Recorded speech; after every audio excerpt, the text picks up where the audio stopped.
Hey, yo, everyone, Andrew here, bringing you another video review, and today we're going to be doing Voodoo Issue number 6. Take a look at this comic cover right here.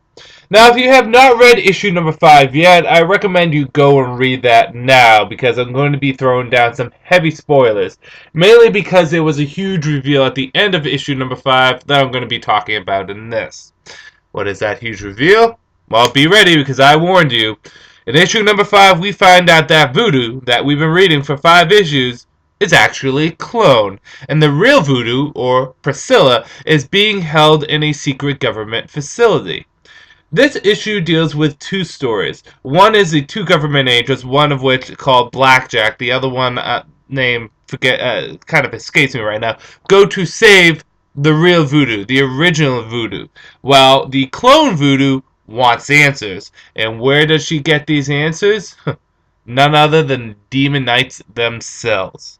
So, will Voodoo the original be able to be saved by Blackjack and the other agent? Or will she unfortunately, well, not make it out in one piece? And will Voodoo Clone be able to get the answers that she wants from the Demon Knights?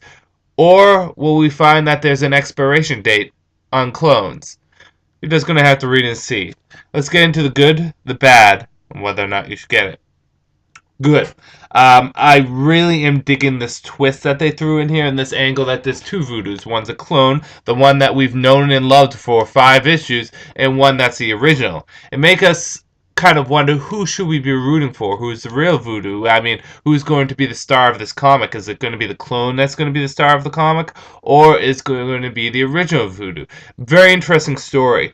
I also like how this is connecting a bit to all the other Demon Knights stuff going on right now in the DCU. There's really kind of 3 aspects of the DCU, and this was kind of brought up in a podcast. I forget which podcast it was that I was listening to. I think it was Comic Vine, but this was brought up, and I liked how they used this to describe the DCU.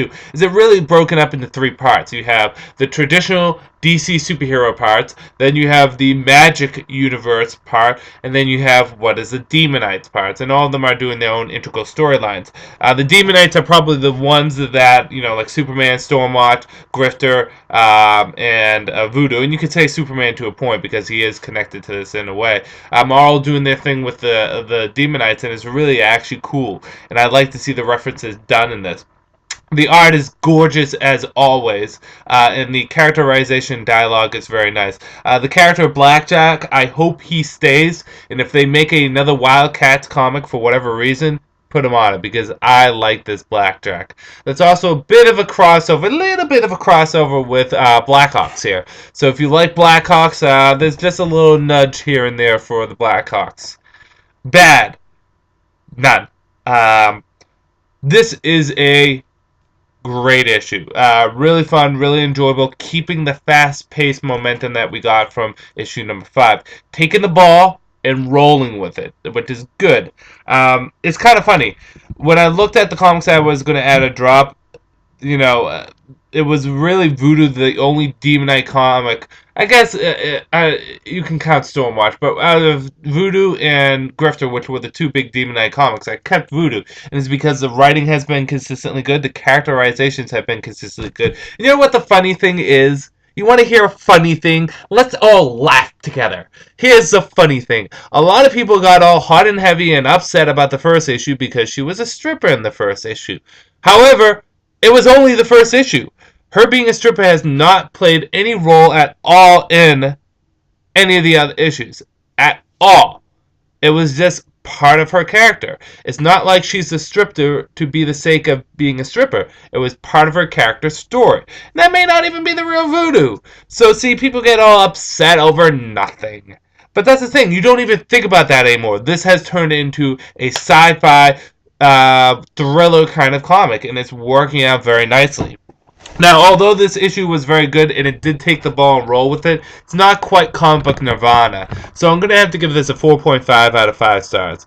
Very high ranking, but it deserves it. Voodoo has been turning out to be a great series, and although I was on the cusp of dropping this, I am not. I'm sticking with it because Voodoo has turned out to be very good. So yes, pick it up. If you have not got Voodoo the series yet, You should pick it up. It's one of the best non-traditional DC comics out there. And when I say that, I mean, you have your Superman, Batman's, Wonder Woman's, Green Lanterns. I'm talking about comics that they have newly introduced or reintroduced, like Wildstorm comics or new concepts and ideas. This is one of the best. So yeah, Voodoo, pick it up. This is Andrew saying peace out for now.